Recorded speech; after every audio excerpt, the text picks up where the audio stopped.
Assalamualaikum warahmatullahi wabarakatuh. Apa kabar kalian semua? Semoga sehat selalu dan diberikan lindungan oleh Tuhan Yang Maha Kuasa. Sebelumnya kita sudah membahas mengenai usaha pemerataan pembangunan desa. Pada kesempatan kali ini kita akan membahas lanjutannya, yaitu usaha pemerataan pembangunan kota. Sama seperti sebelumnya, kita akan membahas mengenai permasalahan terlebih dahulu, yaitu permasalahan perkotaan. Secara fisik dapat didefinisikan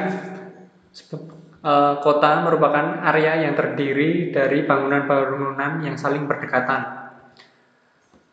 Bangunan merupakan tempat yang dapat memberikan perlindungan bagi manusia untuk dapat bertahan hidup. Oleh karenanya, bangunan merupakan unsur yang penting dalam kota setelah adanya air dan ketersediaan makanan.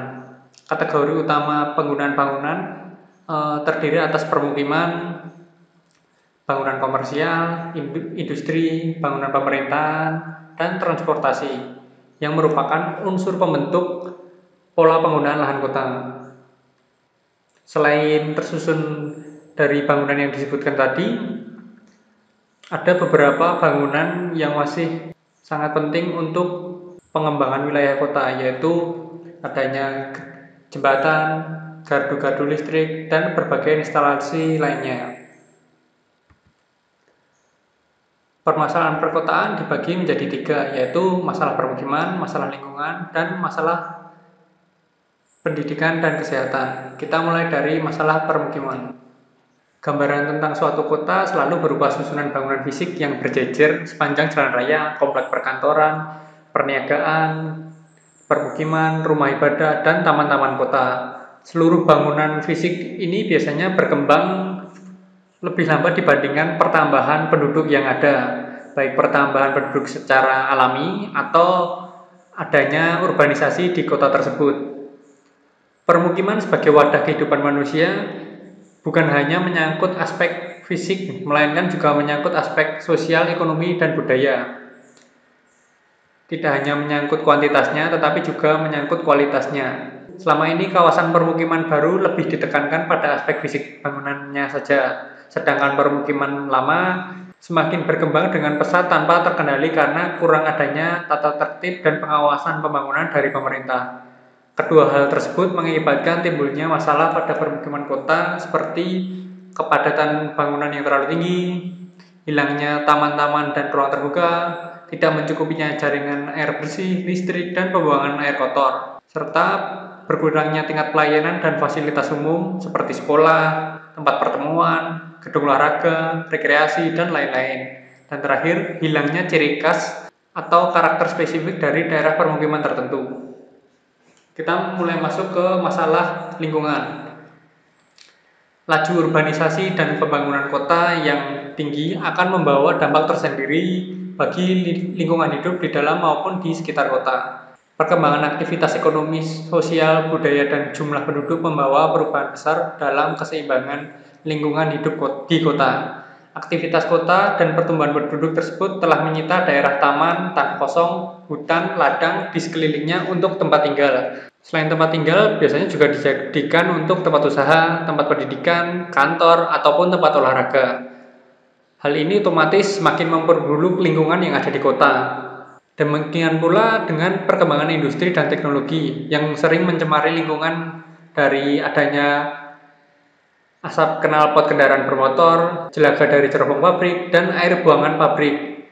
Sampah plastik juga menyumbang pada kerusakan lingkungan yang ada. Akibat dari pembangunan kota dan perkembangan teknologi, menimbulkan pencemaran lingkungan yang berupa pencemaran udara, pencemaran air, pencemaran tanah, dan kebisingan.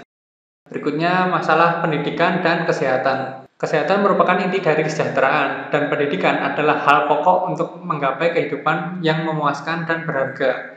Keduanya adalah hal yang fundamental untuk membentuk kemampuan manusia yang lebih luas yang berada pada inti pembangunan. Pendidikan memainkan peranan utama dalam membentuk kemampuan sebuah negara berkembang untuk menyerap teknologi modern dan pengembangan kapasitas agar tercipta pertumbuhan serta pembangunan yang berkelanjutan. Demikian pula dengan kesehatan. Kesehatan merupakan prasyarat bagi peningkatan produktivitas Sementara keberhasilan pendidikan juga bertumbuh pada kesehatan. Jadi pendidikan dan kesehatan saling berkesinambungan satu sama lain. Pendidikan dan kesehatan merupakan salah satu unsur penting pada sumber daya manusia. Dalam proses pertumbuhan manusia bergantung pada pembentukan SDM yang ada. Kebutuhan investasi pada pembentukan SDM di dalam perekonomian, terutama di negara berkembang, menjadi penting karena ternyata investasi modal fisik saja tidak mampu mempercepat laju pertumbuhan lantaran sumber manusianya terbelakang. Karena itu, SDM diperlukan untuk menyiapkan tenaga-tenaga pemerintahan yang semakin penting untuk memperkenalkan sistem baru penggunaan lahan dan metode baru pertanian bagi masyarakat awam. Secara garis besar, permasalahan yang terjadi pada pendidikan dan kesehatan adalah sumber daya manusianya. Sumber daya manusia di kota harus memiliki tingkat pendidikan yang cukup dan dijaga oleh tingkat kesehatan yang sangat baik. Kita akan membahas mengenai usaha pemerataan pembangunan kota. Setelah dari permasalahan yang ada, kita harus mulai belajar bagaimana cara pemerataan pembangunan kota yang baik. Pembangunan suatu kota dan wilayah ditentukan atas 3 aspek utama, yaitu aspek ekonomi, aspek sosial budaya, dan aspek fisik. Ketiga aspek inilah yang dapat dijadikan dasar kriteria terhadap strategi pembangunan kota. Dari ketiga aspek ini dapat dijabarkan lagi sebagai sub-sub kriteria sebagai berikut ini. Mulai dari aspek ekonomi, terdiri dari pendapatan daerah yang merupakan hal pokok yang diperlukan untuk menuju kemandirian wilayah yang menyongsong otonomi daerah dan desentralisasi. Untuk itu, daerah harus memaksimalkan sumber-sumber pendapatan daerah dan berinovasi mencari sumber lain.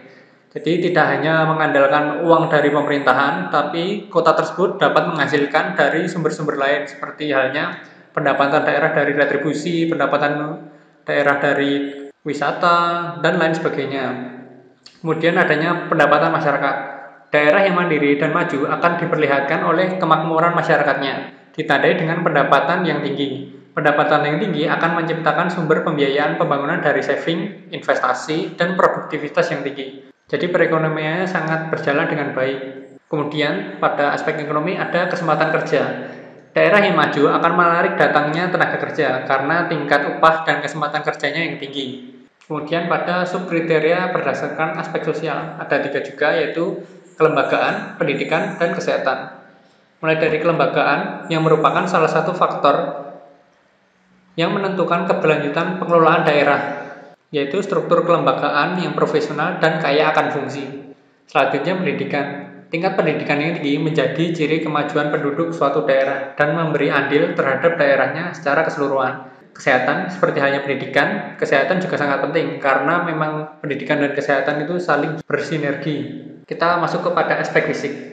Aspek fisik juga mencakup 3 subkriteria, yaitu tata guna lahan, ketersediaan sarana dan prasarana, serta hubungan antar daerah. Tata guna lahan meliputi pengaturan penggunaan lahan dan ruang. Kepastian penggunaan tata guna lahan merupakan faktor keteraturan struktur kota baik fisik maupun non-fisik. Secara garis besarnya, tata guna lahan difungsikan untuk mengatur dan menjaga pembangunan kota. Kemudian ketersediaan sarana dan prasarana. Ketersediaan sarana dan prasarana menjadi faktor penunjang karena sarana dan prasarana menciptakan kelancaran aksesibilitas dan menarik investasi. Terakhir, hubungan antar daerah. Keberadaan suatu daerah akan tergantung dengan daerah-daerah lain karena memang suatu daerah tidak dapat mencukupi sumber dayanya, pasti dibutuhkan sumber daya dari daerah lain. Hubungan komplementer yang saling menguntungkan akan berdampak terhadap kemajuan kedua daerah tersebut. Itu tadi pembahasan mengenai usaha pemerataan pembangunan kota. Sekian mengenai pembahasan yang sudah saya sampaikan. Terima kasih atas perhatiannya. Mohon maaf bila ada salah kata. Assalamualaikum warahmatullahi wabarakatuh.